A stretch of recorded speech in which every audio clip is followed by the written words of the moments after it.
The head of the United Nations just warned that we are heading into an unprecedented global hunger crisis, and people are already dropping dead of starvation in Africa. For months, I have been documenting the signs that severe food shortages were on the way, and now they have begun. Of course, there are many reasons why we are facing such a dire situation. Weather patterns have gone completely haywire all over the world, the COVID-19 panic has played havoc with global supply chains, and the war in Ukraine is greatly restricting the flow of agricultural resources out of one of the key breadbaskets in the entire world. Unfortunately, what we have experienced so far is just the tip of the iceberg. On Friday, UN Chief Antonio Guterres publicly warned that there will be an unprecedented global hunger crisis. The world faces the prospect of a mass starvation catastrophe driven by unprecedented food shortages, UN Chief Antonio Guterres warned Friday. Guterres pointed to the conflict in Ukraine as exacerbating disruptions caused by climate change, the COVID-19 and inequality, to produce an unprecedented global hunger crisis already affecting hundreds of millions of people. Breitbart.com. According to Google, unprecedented means never done or known before. In other words, Guterres is saying that what we are heading into will be unlike anything that any of us have ever seen. And he is also openly admitting that 2023 could be even worse than 2022. There is a real risk that multiple famines will be declared in 2022, he said in a video message to officials from dozens of countries gathered in Berlin. And 2023 could be even worse. Breitbart.com.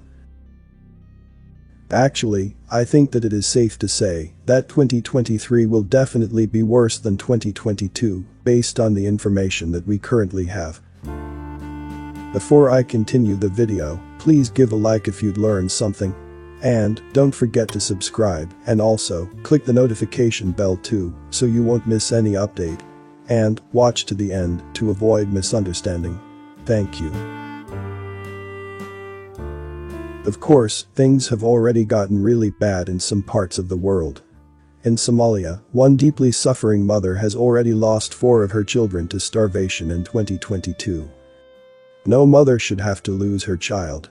Elio Hassan Salad has watched 4 die this year. A drought in the Horn of Africa has taken them, one by one.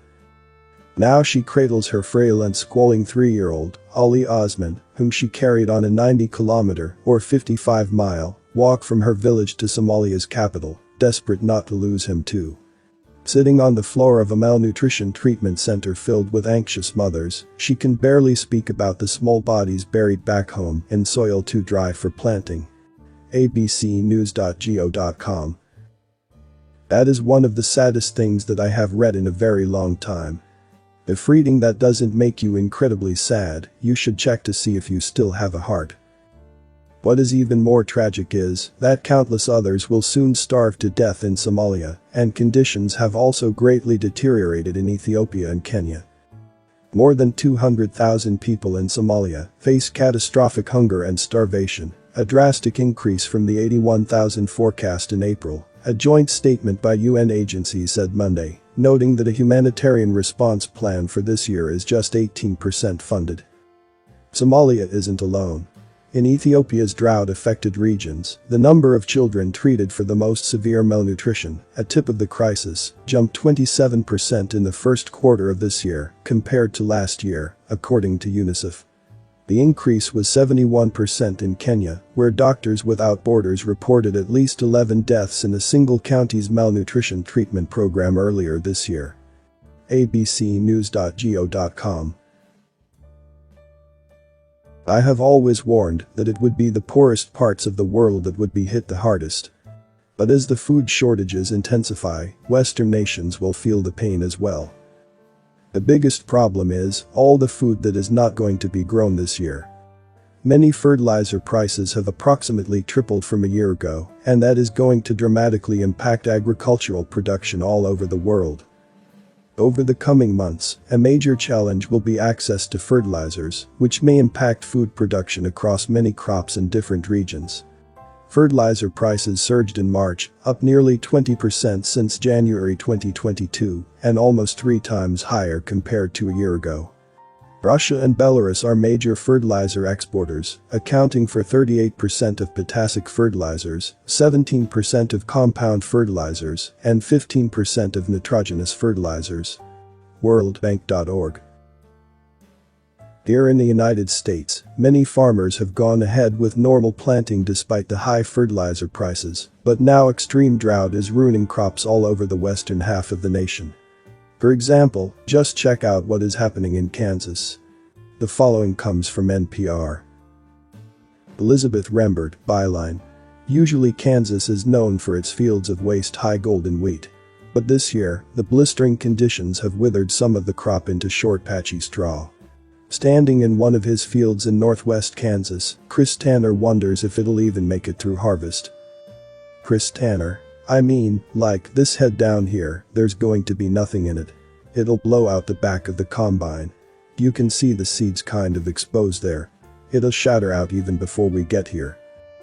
Rembert: it's fields like these leading industry groups to predict a 100 million bushel drop in Kansas's wheat harvest this year. That's 30% less than last year's harvest. NPR.org. And as I discussed last week, conditions are even worse in Colorado and Texas. So, buckle up and hold on tight, because things will soon start getting really crazy. Before I end this video, there is one more thing that I wanted to mention. In Oregon, authorities are bracing for an explosion of crop-devouring insects. The Oregon legislature last year allocated $5 million to assess the problem and set up a Mormon cricket and grasshopper suppression program. An additional $1.2 million for the program was approved earlier this month. It's part of a larger effort by state and federal authorities in the U.S. West to deal with an explosion of grasshoppers and Mormon crickets that has hit from Montana to Nevada. But some environmental groups oppose the programs, which rely on the aerial spraying of pesticides across large swaths of land. MSN.com. This is a problem that has really been growing in recent years, and one rancher that was interviewed described the outbreaks that he has experienced as truly biblical. Rancher Sky Krebs said, "The outbreaks have been truly biblical. On the highways, once you get them killed, then the rest of them come," he explained. Mormon crickets are cannibalistic and will feast on each other, dead or alive, if not satiated with protein. MSN.com. It seems like we get more bad news about US food production with each passing day. Unfortunately, most Americans still don't seem to grasp what is happening. If farmers and ranchers don't produce our food, there won't be anything to buy at the grocery store. We have never faced anything like what we are dealing with now, and this crisis is only going to intensify in the months ahead. Before I end this video, let's say thank you to everyone who took the time and energy to research this. They have done a lot for us all. And thank you for watching the video until the end. I hope this information is useful for all of us.